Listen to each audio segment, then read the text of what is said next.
तो जैसे मैंने कहा, हम मसल फाइबर के बारे में बात कर रहे हैं। डिफरेंट तरह के मसल फाइबर्स हैं on the basis of their myoglobin content, mitochondria, sarcoplasmic reticulum.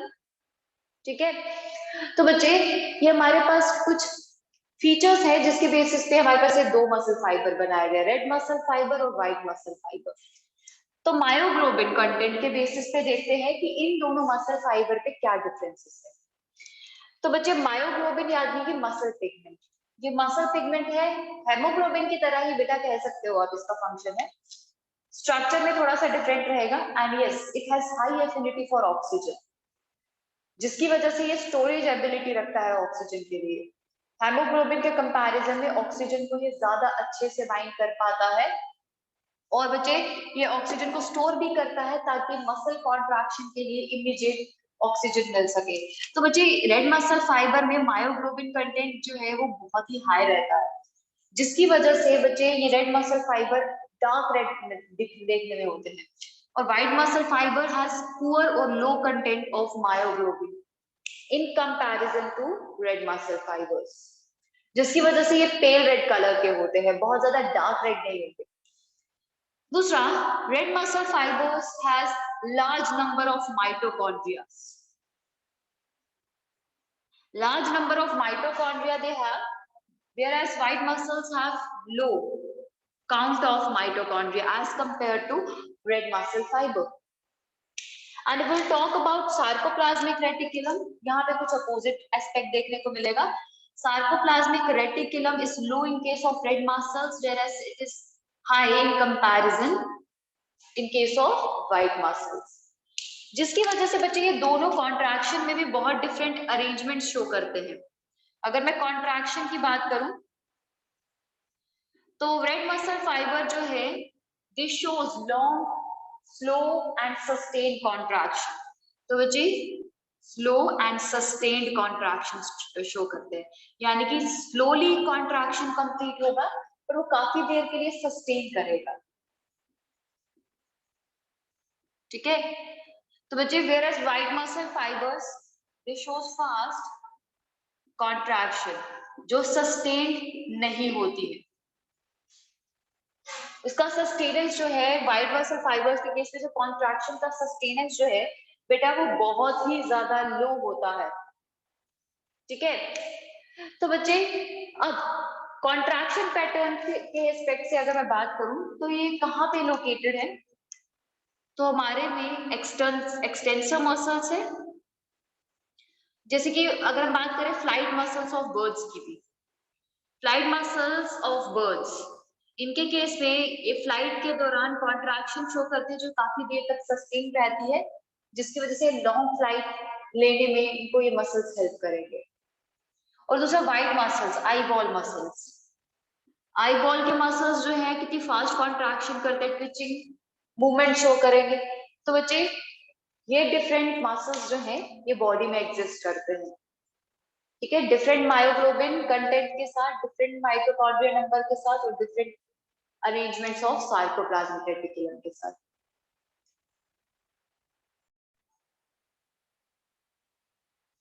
सो बच्चे नेक्स्ट टॉपिक है अब हमारे पास स्केलेटल सिस्टम। तो स्केलेटल सिस्टम बच्चे here means arrangement of bones in a body. बच्चे यहाँ पे हम ह्यूमन स्केलेटल सिस्टम की बात कर रहे हैं, otherwise we have different skeletal structures which can be outside the body और इनसाइड द बॉडी। एक्सोस्केलेटन्स भी हैं, एंडोस्केलेटन्स भी हैं। हमने एनिमल किंगडम में उन स्केलेटन्स के बारे में बात की थी।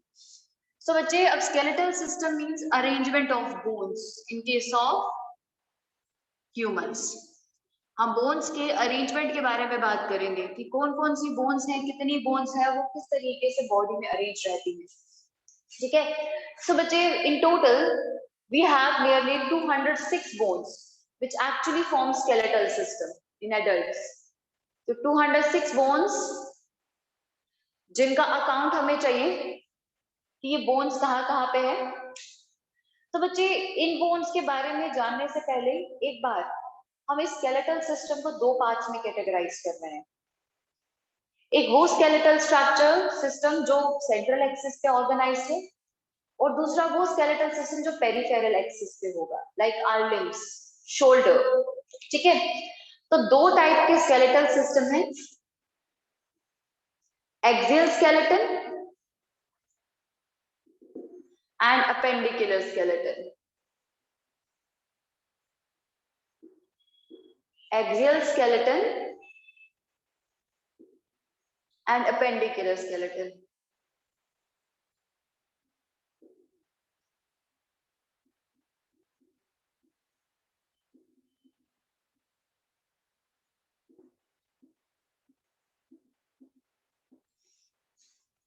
ये दो तरह के स्केलेटन है, जिसमें से हमने कहा कि एक स्केलेटन जो है वो बॉडी के सेंट्रल एक्सिस पे ऑर्गेनाइज रहेगा। तो बच्चे it is arranged in at central axis. तो एक्सियल स्केलेटन वो है जो बॉडी के सेंट्रल एक्सिस पे, ठीक है, सेंट्रल पोर्शन पे है, वो है एक्सियल स्केलेटन बेटा। दूसरा है अपेंडिकुलर स्केलेटन। तो अपेंडिकुलर स्केलेटन वो है which is arranged at peripheral axis.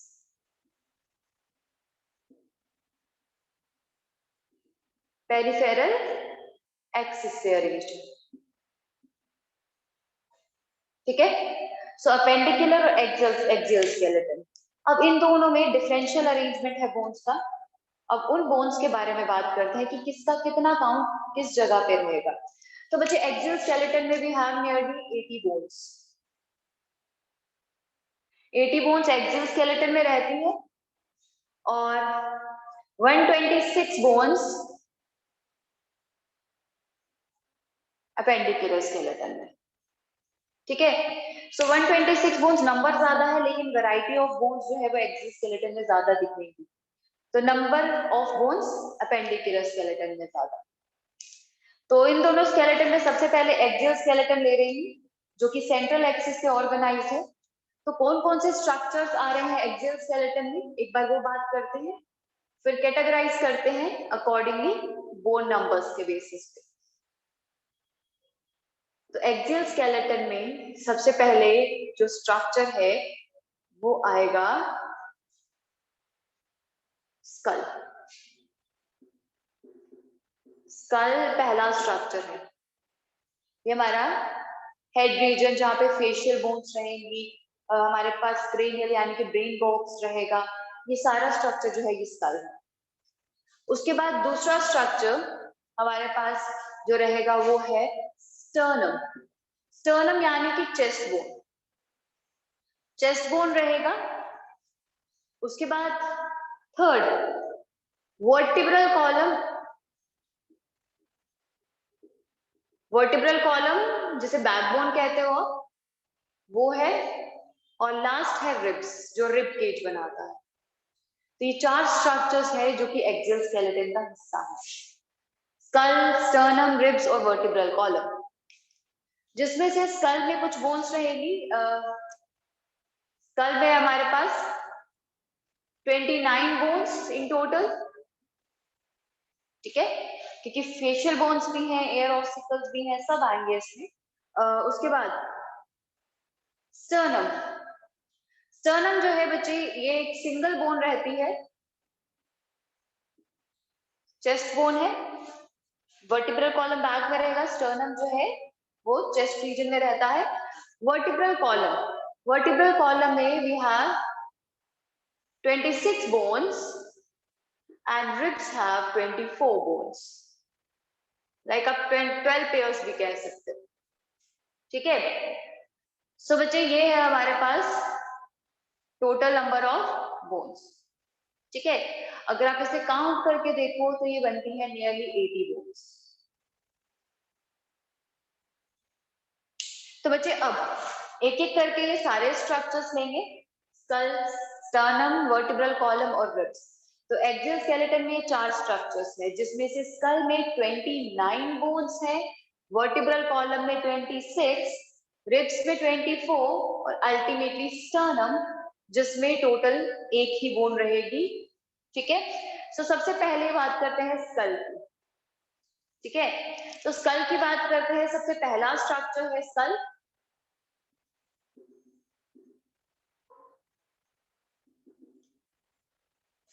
तो सोचिए स्कल जो है उसमें भी बहुत सारी बोन्स हैं, बहुत सारे डिफरेंट स्ट्रक्चर्स हैं। जैसे मैंने कहा ब्रेन बॉक्स, फेशियल बोन्स आएंगी, ठीक है। तो बच्चे वो कौन कौन सी बोन्स हैं, कौन कौन से स्ट्रक्चर्स है जो इसमें इंक्लूडेड है, तो वो डिस्कस करते हैं। तो बच्चे सबसे पहले मैं बात कर लूं, स्कल में सबसे पहला है क्रेनियम। क्रेनियम यानी कि ब्रेन बॉक्स। 29 बोन्स में से कुछ बोन्स जो है वो एक क्रेनियम बना लेती हैं, जिसके अंदर ब्रेन पैक। क्रेनियम के बाद नेक्स्ट स्ट्रक्चर है हमारे पास फेशियल बोन्स। बहुत ज्यादा बोन्स है फेशियल बोन्स, बहुत वेराइटी है, तो 14 बोन्स हैं इन टोटल फेशियल बोन्स। तो उसके बाद एयर ऑसिकल्स, एयर ऑसिकल्स यानी कि एयर बोन्स जो कि साउंड एम्पलीफाई करते हैं। और लास्ट है हायोइड बोन। नॉर्मली तो इसे टंग बोन कहा जाता है, बट एज सच इसका टंग से कोई लेना देना नहीं, कोई मूवमेंट नहीं करवाता है टंग। तो बच्चे सबसे पहले रिकॉल कर रही हूँ वापस से, स्केलेटल सिस्टम में दो तरह के स्केलेटन है, एक्सियल स्केलेटन और अपेंडिकुलर स्केलेटन, जिसमें से एक्सियल स्केलेटन जो है वो सेंट्रल एक्सिस पे अरेंज्ड है with 80 bones, और appendicular skeleton with 126 bones peripheral axis पे अरेंज्ड है, ठीक है। अब सबसे पहले हम एक्सियल स्केलेटन ले रहे थे, जिसमें 4 तरह के स्ट्रक्चर हैं, स्कल, ठीक है, उसके बाद वर्टिब्रल कॉलम, चेस्ट बोन, और अल्टीमेटली हमारे पास रहेगा last this, sorry chest bone यानी कि स्टर्नम हमने कर लिया, लास्ट है रिब्स। तो बच्चे ये 4 स्ट्रक्चर्स हैं, जिसमें से सबसे पहले हम फोकस कर रहे हैं स्कल पे with 4 different parts like cranium, facial bones, ear ossicles and hyoid bone। ये 4 बोन जो है डिफरेंट तरह की बोन्स और स्ट्रक्चर्स जो है वो इंक्लूडेड है स्कल में। सिर्फ अभी हम सिर्फ स्कल पार्ट ले रहे हैं एग्जिस्ट। तो बच्चे क्रेनियम जो है उसमें कितनी बोन्स है आउट ऑफ 29 बोन्स? स्कल में 29 बोन्स है ना, तो out of 29 bones of cranium में कितनी है? तो क्रेनियम में है in total 8 bones. Actually 6 different तरह की बोन्स है, 6 डिफरेंट टाइप ऑफ बोन्स है, जिसमें से 2 पेयर में आ जाएंगे, जिसकी वजह से टोटल 8 का काउंट बन जाता है। फेशियल बोन्स 14 बोन्स हैं, ठीक है, 14 बोन्स है। एक्चुअली 8 डिफरेंट तरह की बोन्स है, जिसमें से 2 हमारे पास अनपेयर्ड रहती हैं, ठीक है। सो बच्चे 2 अनपेयर्ड रहती है, बाकी सब पेयर में रहेंगी। अल्टीमेटली एयर ऑसिकल्स 3 पेयर्स हैं एक्चुअली, तो 6 बोन्स इसमें आ गए। हायोइड बोन सिंगल बोन, ठीक है। सो क्रेनियम से स्टार्ट करते हैं, सीक्वेंस के अकॉर्डिंग स्टार्ट करते हैं। तो बच्चे स्कल 29 बोन्स है, एक्सियल स्केलेटन है, ये वाला पार्ट है, इसमें सबसे पहले हम क्रेनियम ले रहे हैं यानी कि ब्रेन बॉक्स। तो बच्चे ब्रेन बॉक्स के बारे में बात करते हैं कि कौन कौन सी बोन आती है ब्रेन बॉक्स में और क्या क्या फीचर्स होते हैं उसमें।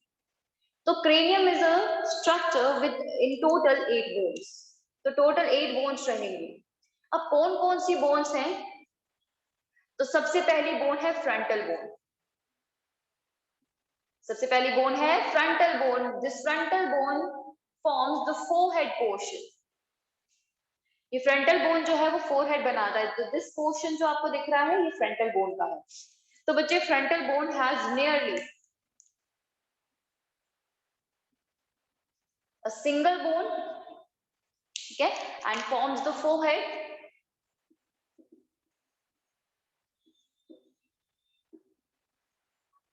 उसके बाद फ्रंटल के बाद पेराइटल। पेराइटल बच्चे आ जाएगा ये वाला पोर्शन, ठीक है, फोरहेड के बैक वाला पोर्शन ये वाला। और बच्चे हमारे पास जो पेराइटल है ना, बीच में से पार्टीशन होता है, दोनों साइड रहेगा इस तरीके से, ठीक है। सो बच्चे अगर हम अपर सरफेस देखिए तो फोरहेड जो है वो इस तरीके से आगे आ जाएगा और बैक साइड में ये आ जाएगा पेराइटल, ठीक है। और इसके साइड साइड्स में आ जाएगा अब टेम्पोरल, और बैक साइड एक ओसिपिटल। यानी कि अगर आप इसको बैक साइड से देख रहे हो स्कल को, तो बैक साइड से स्कल कुछ इस तरीके से दिखता है with single this bone, this parietal, and ये आ गया टेम्पोरल। फोरहेड वाला नहीं दिखेगा, बैक साइड से देख रहे हैं। तो पेराइटल जो है वो 2 बोन्स है, यानी कि ये वाला और ये वाला, इस पोर्शन में इस पोर्शन, राइट। तो पेराइटल जो है वो पेयर्ड बोन है। ठीक है, तो पेरेंटल हो गया, पेराइटल हो गया, देन टेम्पोरल। तो ये पेराइटल आ गए दोनों, तो साइड में आ जाएगा टेम्पोरल, ये वाला रीजन। तो यहाँ पे पेराइटल है, यहाँ पे टेम्पोरल है, तो temporal bones. Temporal again has paired arrangement, दो साइड से दो बोन्स रहेंगे, ठीक है, अबव द ईयर ये टेम्पोरल बोन रहती है। और उसके बाद बच्चे, इसके बाद हमारे पास है ऑसिपिटल। ऑसिपिटल बोन जो है वो सिंगल है, ये वाली बोन जो आपको दिख रही है, ये पेराइटल अपर रीजन में है, यहाँ पे टेम्पोरल, और ये बैक वाला जो आपको दिख रहा है ये ऑसिपिटल है। तो यहाँ पे occipital with again a single bone. लेकिन बच्चे ऑसिपिटल में आप कुछ डिफरेंट चीजें देख पा रहे हैं, एक तो ये वाली ओपनिंग, ठीक है, और एक ये दो राउंडेड स्ट्रक्चर्स। तो अब ये क्या है, तो बच्चे क्रेनियम हमने जिस बात किया, ये वो स्ट्रक्चर है जिसे ब्रेन बॉक्स कहते हैं, और बच्चे इसके अंदर ब्रेन रहता है। तो बच्चे जब medulla part of the brain को एक्सटेंड होना होता है स्पाइनल कॉर्ड में, तो वो यहीं से ही एक्सटेंड होती है स्पाइनल कॉर्ड, और एंटर कर जाती है नीचे वर्टिब्रल कॉलम। तो ये वो ओपनिंग है। और बच्चे लेकिन इस बोन को वर्टिब्रल कॉलम के साथ फिक्स भी तो होना है, तो ये राउंडेड स्ट्रक्चर स्पाइनल कॉर्ड के ऊपर दोनों ऐसे होते हैं, फिक्स्ड जॉइंट्स बनाते हैं, ठीक है। तो ये क्या स्ट्रक्चर्स हैं, इसके बारे में बात करते हैं। तो occipital bone has two occipital condyles. तो ये जो राउंडेड स्ट्रक्चर्स जो आपको दिख रहे हैं ना, ये ऑसिपिटल कॉन्डाइल्स हैं। ऑसिपिटल कॉन्डाइल्स दो होने की वजह से ह्यूमन स्कल डाइकॉन्डाइलिक आ जाता है, डाइकॉन्डाइलिक स्कल है ह्यूमन का। तो टू कॉन्डाइल्स फॉर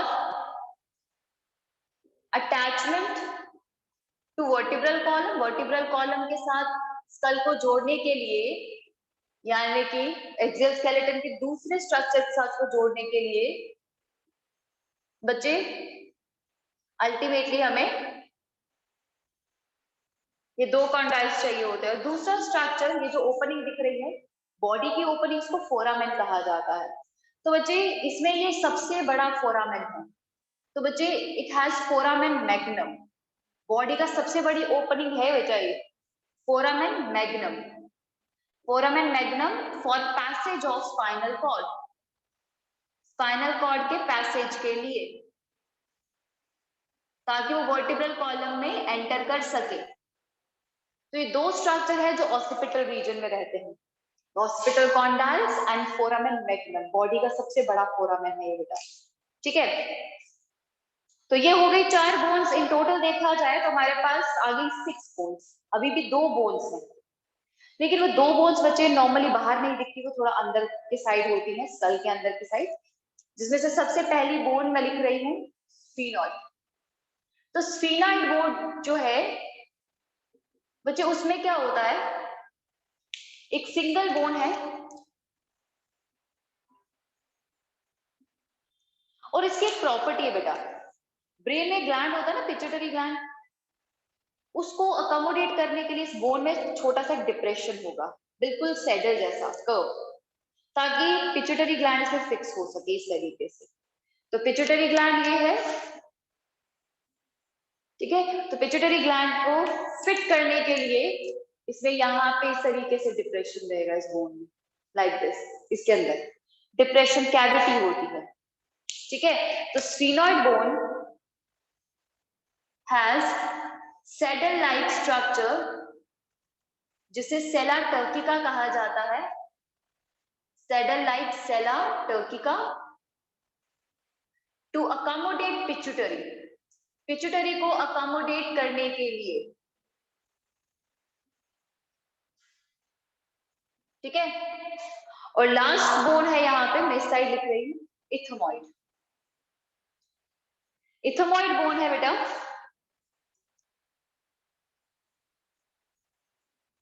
तो इथमॉइड बोन जो है वो भी सिंगल रहती है, like sphenoid bone and frontal और ऑसिपिटल बोन। तो मुझे सिंगल बोन है अगेन, ये हमारे पास एग्जैक्टली नेजल एपिथेलियम के ऊपर रहती है, यानी कि नोज का एपिथेलियम है उसके ऊपर। तो बच्चे इसके ऊपर बच्चे क्या होता है हमारे पास, इथमॉइड बोन जो है ये पोरस होती है, क्योंकि नेजल एपिथेलियम जो है वो सेंसरी पार्ट है, इससे सेंसरी नर्व जानी होती है ब्रेन की तरफ। तो उसको एक रास्ता देने के लिए ना इस बोन में पोर्स होते हैं, पोर्स यानी कि क्रीबीफॉर्म अरेंजमेंट होता है। तो क्रीबीफॉर्म अरेंजमेंट इसको थोड़ा सा स्पेशल और डिफरेंट बनाता है। तो उस पोर्स से ही नर्व बीच में से पास करती है बेटा। तो इथेमॉइड हैज क्रीबीफॉर्म अरेंजमेंट यानी कि porous arrangement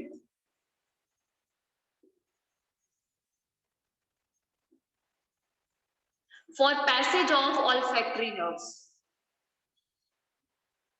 for passage of olfactory nerves। ठीक है, तो ये हो गए बच्चे हमारे पास सारी की सारी क्रेनियल बोन्स। तो अगेन रिकॉल करते हैं, एक्सियल स्केलेटन में हमारे पास 4 स्ट्रक्चर थे, skull, sternum, vertebral column and ribs, जिसमें से 29 बोन्स के साथ हम स्कल कवर कर रहे हैं। वो स्कल जिसमें 4 अगेन डिफरेंट तरह के स्ट्रक्चर्स है, like cranium, facial bones, air ossicles and hyoid bone. तो क्रेनियम सबसे पहले कर रहे हैं विद 8 बोन्स, जिसमें 8 बोन्स हैं इन टोटल। 8 बोन्स तो है लेकिन 6 डिफरेंट बोन्स है क्योंकि 2 पेयर में आ जाएंगे। तो cranium has 6 different types of bones. First one is frontal, which forms the forehead. Parietal forms the upper surface with 2 bones, right? Temporal, which forms the side of the cranium, sides of the cranium above the ears. Again, 2 bones आएंगी temporal की. Last में back side में occipital with single bone and has occipital condyles and foramen magnum. Ultimately, 2 other bones, sphenoid and ethmoid. Both are single bones, with sphenoid has sella turcica, cavity to accommodate pituitary, and last one is ethmoid with cribiform arrangement like porous arrangement for passage of olfactory nerves। क्योंकि यहाँ पे हमारे पास nasal के upper side में बिल्कुल epithelium होगा और उसके एग्जैक्टली ऊपर इथेमॉइड बोन होगी, एग्जैक्टली ऊपर। तो बोन के ऊपर, एपिथेलियम के ऊपर बोन है, यहाँ से जब नर्व पास करनी होगी तो उसके लिए पोरस अरेंजमेंट होता है, पोर्स होती है ताकि उसमें से बीच में से नर्व पास कर जाए। तो frontal, parietal, temporal, occipital, sphenoid and ethmoid. ठीक है, तो 6 different types of bone with total count maintained is 8। ठीक है, with 2 bones like parietal and temporal are both are paired. ठीक है, इसीलिए चलिए सो बच्चे नेक्स्ट है फेशियल बोन्स। जैसे हमने कहा था कि फेशियल बोन्स जो है वो टोटल 14 रहेंगी नंबर में। तो अलग अलग तरह की बोन्स हैं, कंसीडर करते हैं पेयर्ड और अनपेयर्ड जो है वो बोन्स रहेंगी, बट मैं बता दूं अनपेयर्ड सिर्फ 2 हैं। ठीक है, बाकी सब पेयर में रहेंगे। तो बच्चे सबसे पहला फेशियल बोन में हम करेंगे जाइगोमेटिक बोन। जाइगोमेटिक बोन जिसे चीक बोन कहा जाता है बेटा, इस जगह पे ये जो चीक बोन आपको दिख रही है ये जाइगोमेटिक बोन है। तो zygomatic bone is paired bone and is a cheek bone. ठीक है, दूसरा है जाइगोमेटिक बोन के बाद ultimately lacrimal bone. Lacrimal bone जो है अगेन पेयर्ड है। बच्चे आई ऑर्बिट्स दिख रहे हैं यहाँ पे, आई ऑर्बिट्स के बीच में यहाँ पे बिल्कुल जहाँ पे लैक्रिमल ग्लैंड्स होते हैं उसके नीचे की बोन होती है। और बच्चे इसी के ऊपर लैक्रिमल ग्लैंड्स प्रेजेंट रहते हैं, इसी बोन के ऊपर छोटी छोटी बोन्स होती हैं। तो बच्चे इट हाउसेस लैक्रिमल ग्लैंड्स। तो लैक्रिमल ग्लैंड्स इसके ऊपर प्रेजेंट रहते हैं, आई ऑर्बिट्स के अंदर वाली साइड रहेगा। ठीक है, तो लैक्रिमल ग्लैंड्स, लैक्रिमल बोन के बाद अल्टीमेटली है हमारे पास नेजल बोन। पेयर्ड बोन है नेजल बोन, ये वाली बोन है। ठीक है, ये ऊपर वाली बोन। तो बच्चे ये नेजल बोन पेयर्ड रहेगी, it forms the bridge of bone, bridge of nose. और बच्चे जो इंटरनल बोन है इसके अंदर, नेजल चैम्बर के अंदर, इसे इंफीरियर नेजल कॉन्के कहा जाता है, inferior nasal conchae. Again 2 chambers हैं नेजल चैम्बर्स, तो पेयर्ड बोन है। Inner part of nasal region, nasal chamber का इंटरनल पार्ट बनाता है। ठीक है। अल्टीमेटली इंफीजर नेजल कॉन्के के बाद एक बोन है नेजल रीजन में जो नेजल टिप पे होती है, उसके आगे कार्टिलेज होता है बेटा। तो बच्चे वो टिप वाली बोन जो नेजल टिप पे है वो है वोमर, और बच्चे सिंगल रहती है, सिंगल बोन, ये अनपेयर्ड बोन आ गई, तो टिप ऑफ नोज बनाती है। All the tip of nose पे कार्टिलेज होता है, उसी के बैक बोन, उसके बैक साइड ये बोन होती है, ठीक है। उसके बाद आ गई palatine bone. Palatine bone paired है बच्चे, बकल कैविटी के ऊपर जो रूफ दिख रही है ना, जो आपको नेजल रीजन को और बकल कैविटी को सेपरेट कर रहा है, जो आप टंग के साथ टच कर सकते हो रूफ, तो बच्चे वो पैलेटाइन बोन की है, ठीक है। तो it forms the roof of buccal cavity. तो दो बोन्स हैं ये भी,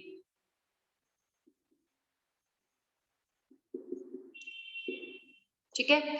सो अल्टीमेटली आते हैं नेक्स्ट बोन पे। अल्टीमेटली हमारे पास है मैक्सिले, मैक्सिले यानी कि अपर जॉ, ठीक है, अपर जॉ। तो अपर जॉ जो है वो पेयर्ड होता है बेटा दो बोन्स के साथ, यानी कि एक इधर पार्टीशन रहेगा बीच में से, तो दो बोन्स रहती है, it forms the upper jaw, ठीक है। And the lower one, lower jaw is mandible, mandible is again single, mandible जो है वो सिंगल बोन है बच्चे, ये लोअर जॉ है। और बच्चे मैंडिबल की एक प्रॉपर्टी है कि बहुत ही ज्यादा स्ट्रॉन्ग बोन है मैंडिबल एक तो, और दूसरी बच्चे इस बोन का ज्वाइनिंग जो है वो किसी अदर बोन के साथ नहीं होता अदर देन मैक्सिले, ये सिर्फ मैक्सिले के साथ ज्वाइनिंग शो करता है और आर्टिकुलेशन शो करता है, आर्टिकुलेशन यानी कि ज्वाइनिंग, ठीक है। तो बच्चे it articulates only with maxillae.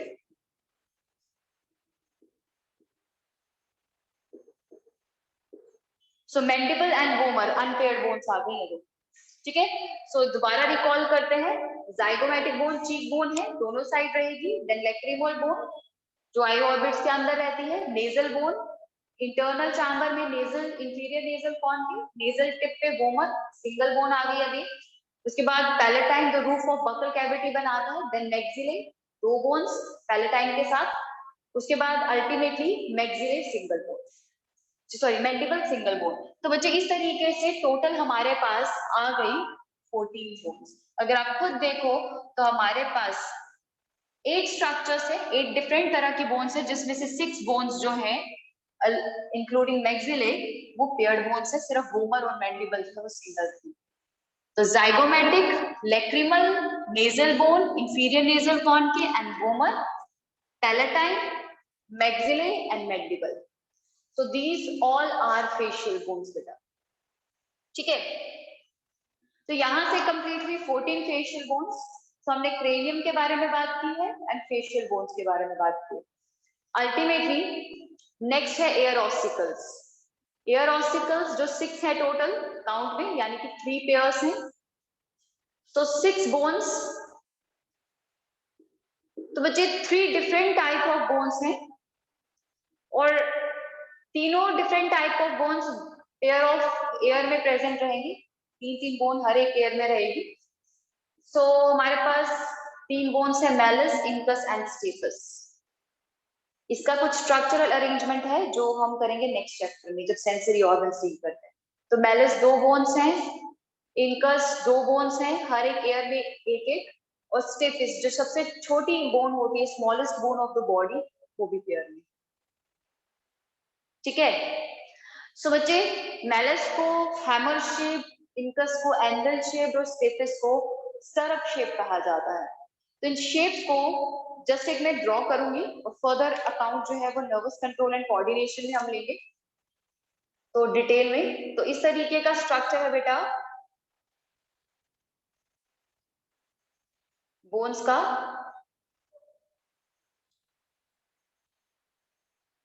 ये मैलिस है एयर में, इंकस इसके ऊपर का स्ट्रक्चर,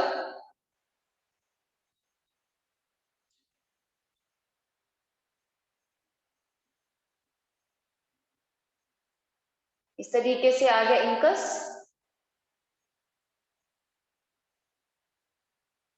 और लास्ट सबसे छोटी बोन ये आगे स्टरअप शेप स्टेपिस, ये आगे स्टेपिस।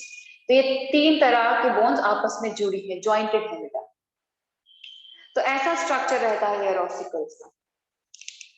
तो ये हो गई हमारे पास 6 bones ultimately. And the last bone of cranium, cranium की लास्ट बोन, सॉरी स्कल की लास्ट बोन जो है वो है हमारे पास हायोइड बोन। हायोइड बोन जो है बेटा वो यहाँ पे सिंगल बोन है। तो बच्चे यहाँ पे सिंगल बोन रहेगी एग्जैक्टली बेटा। जो आपका वॉइस बॉक्स है ना, उसके स्ट्रक्चर जब हमने बनाया था तब हमने हायोइड बोन ड्रॉ की थी, एग्जैक्टली उसके ऊपर ये बोन रहती है। ठीक है, तो बच्चे इसके साथ कुछ टंग मसल्स अटैच होते हैं, इसीलिए इसे टंग बोन भी कहा जाता है। और बच्चे ये बोन किसी और बोन के साथ जॉइनिंग शो नहीं करती, आर्टिकुलेशन शो नहीं करती। तो this bone do not articulates with any other bone. किसी भी बोन के साथ ये जॉइनिंग और आर्टिकुलेट नहीं करती। ठीक है, तो यहां से कंप्लीट हो गई पूरा आपका स्कल। तो स्कल में हमने पहले पढ़ा cranium, brain box, facial bones, air ossicles and hyoid bone. तो ये हमारे पास सारे हो गए कंप्लीट स्ट्रक्चर। तो स्कल कंप्लीट हो गया। तो बचा एक्सियल स्केलेटन में sternum, vertebral column and ultimately ribs, यानी कि जो रिब केज बना रहे हैं। तो कंटिन्यू करते हैं आगे। सो बच्चे next structure in axial skeleton is sternum. तो स्कल के बाद हम चेस्ट बोन यानी कि स्टर्नम की बात कर रहे हैं। तो स्टर्नम एक सिंगल बोन है जो चेस्ट रीजन में प्रेजेंट रहती है for articulation of some particular bones. तो chest bone and it's a single bone.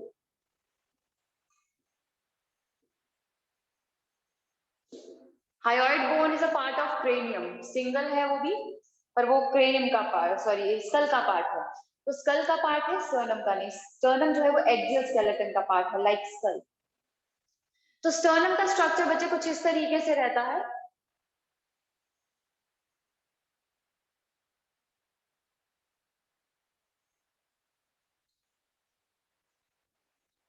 तो इस तरीके से स्ट्रक्चर है बेटा।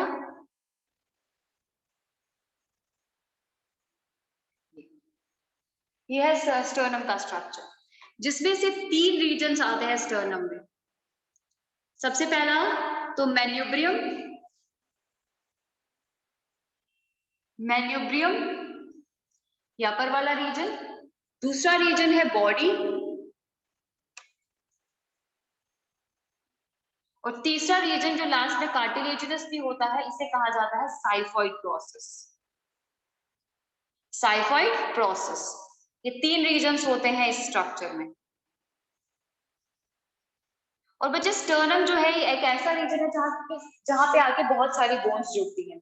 तो सबसे पहला आर्टिकुलेटिंग पॉइंट बता रही है, यानी कि ये वाला, ये आर्टिकुलेटिंग पॉइंट होता है कॉलर बोन के लिए। तो कॉलर बोन यहाँ पे आके जुड़ रही है, यहाँ पे स्टर्नम है, तो स्टर्नम के यहाँ पे आके कॉलर बोन जुड़ती है, यहाँ इस पॉइंट पे दोनों साइड से। तो बच्चे this is an articulating point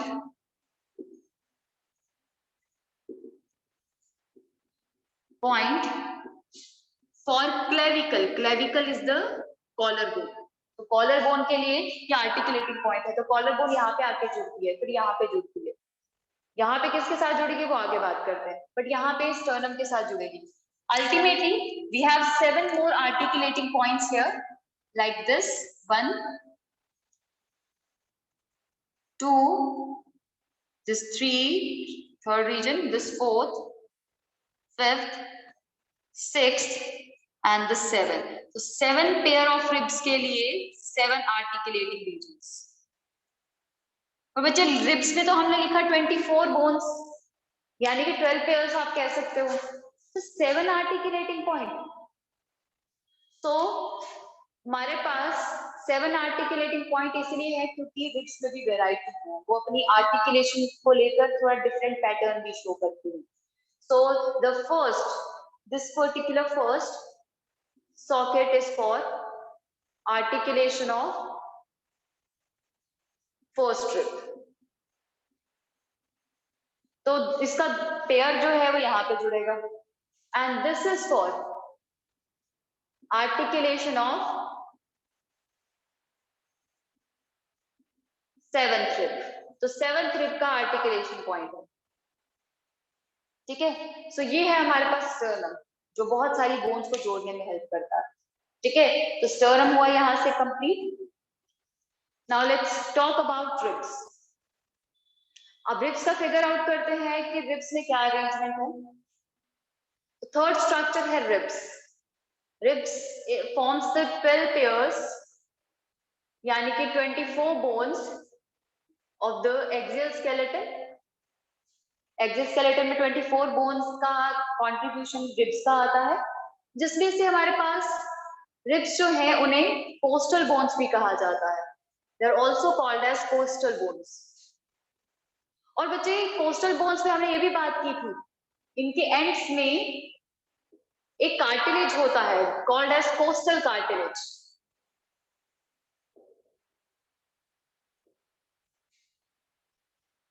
coastal cartilage, और मुझे एग्जैक्टली पता है, आप लोगों को याद नहीं होगा तो इसीलिए मैं बता दूं, this costal cartilage is hyaline in nature. तो हाइलिन कार्टिलेज है, हमने कहा था हाइलिन कार्टिलेज इनके एंड्स पे रहता है, ठीक है। अब बच्चे ये रिब्स जो है ये शैफ्ट लाइक स्ट्रक्चर होते हैं, जो 3 टाइप्स के होंगे। शैफ्ट लाइक बोन्स होती हैं। First one is true ribs.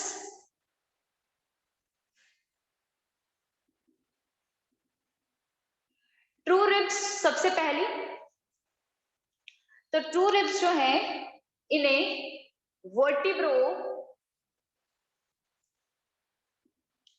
वर्टिब्रोस्टर्नल ribs कहा जाता है, क्योंकि बच्चे इन रिब्स का एक एंड वर्टिब्रल कॉलम के साथ बैक में जुड़ा होता है, एक एंड आगे की तरफ स्टर्नम के साथ। तो स्टर्नम में कितनी रिब्स के लिए जगह है? 7 पेयर ऑफ रिब्स के लिए जगह है, ठीक है। तो first to 7th pair of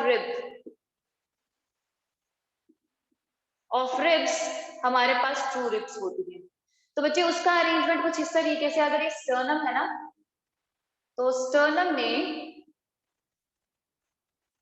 इस तरीके से बैक साइड पे अगर वर्टिब्रल कॉलम रहेगा, बैक साइड से आपको वर्टिब्रल कॉलम यानी कि बैकबोन दिख रही है, तो बैकबोन से रिब्स आई लाइक दिस,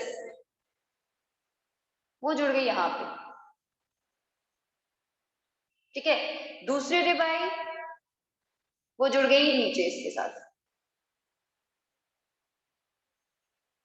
इसी तरीके रिब्स जो है वो डायरेक्टली एक एंड वर्टिब्रल कॉलम के साथ और एक एंड स्टर्नम के साथ जुड़ेगा। तो ऐसी रिब्स ट्रू रिब्स होती है। तो 7 आर्टिकुलेटिंग पॉइंट है, तो 7 पेयर ऑफ रिब्स यहाँ पे जुड़ सकती है इजीली। तो इसीलिए vertebro for vertebral column, sternal for sternal, तो वर्टिब्रो स्टर्नल रिब्स है। तो इसी तरीके से मल्टीपल रिब्स आपको यहाँ पे भी दिखेंगी। ये अगर 7th पेयर ऑफ रिब है, ठीक है, तो ये 7th पेयर ऑफ रिब है, वो लास्ट में यहाँ पे जुड़ जाएगी। हाँ, एंड पे इनके कोस्टल कार्टिलेज होगा, डायरेक्टली नहीं जुड़ती, तो बच्चे कोस्टल कार्टिलेज की हेल्प से स्टर्नम के साथ जुड़ जाएंगे। क्लियर। अब बच्चे दूसरी आती है फॉल्स रिब्स, जिनमें ऐसा कुछ नहीं होता। फॉल्स रिब्स जो है इन्हें, इनका दूसरा नाम है vertebro chondral ribs. Chondro for cartilage, तो वर्टिब्रो कॉन्ड्रल रिब्स, ठीक है। तो बच्चे इसमें क्या होता है, one end of ribs attached to vertebral column and other to coastal cartilage। तो अदर दूसरा जो है वो कोस्टल कार्टिलेज के साथ जुड़ा होगा। किसके कोस्टल कार्टिलेज के साथ? 7th रिब के कोस्टल कार्टिलेज के साथ। तो बच्चे मैं ब्लू मार्कर से बाकी रिब्स दिखा रही हूँ जो हमारे पास फॉल्स रिब्स हैं। फॉल्स रिब्स कुछ इस तरीके से होंगी, यानी कि वो डायरेक्टली आगे 7th के साथ जुड़ गई, ठीक है, इस तरीके से हमारे पास मल्टीपल रिब्स आती जाती हैं और जुड़ती जाती हैं ऐसे, यानी कि वो यहाँ पे डायरेक्टली स्टर्नम के साथ नहीं जुड़ रही है, वो हमारे पास जुड़ रही है यहाँ पे इस रीजन पे सेवंथ रिब के साथ। ठीक है, सो बच्चे ये है vertebro chondral ribs and it includes 8th, 9th and 10th pair of rib.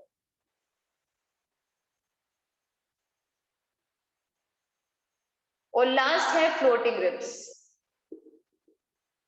Floating ribs वो होती हैं जिसमें एक एंड जो है it is attached to vertebral column and other end is free, other end is free। बच्चे अगर back side से इस तरीके से रिब्स देखी जाए तो बच्चे दो रिब्स इस तरीके से आती हैं, दो पेयर ऑफ रिब्स 11th और 12th। ये 11th और 12th पेयर जो है बेटा ये फ्लोटिंग रिब्स का है, ये किडनी को बहुत एफिशिएंटली प्रोटेक्ट करती है। तो 11th and 12th pair of rib and 12th pair of ribs. ठीक है, सो ये है हमारे पास true ribs, false ribs and floating ribs. तो इसका 7 आर्टिकुलेटिंग पॉइंट है और 7 पेयर ऑफ रिब्स आके स्टर्नम के साथ डायरेक्टली जुड़ेंगी।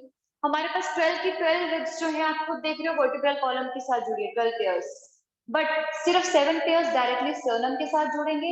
8th, 9th और 10th पेयर जो है वो 7th के साथ उसके कोस्टल कार्टिलेज के साथ जुड़ेंगे, बाकी 11th और 12th जो है वो फ्लोट करते रहेंगे, यानी कि दूसरा एंड फ्री रहेगा। ठीक है, सो इस तरीके से हमारे पास हो गई रिब्स कंप्लीट बच्चे।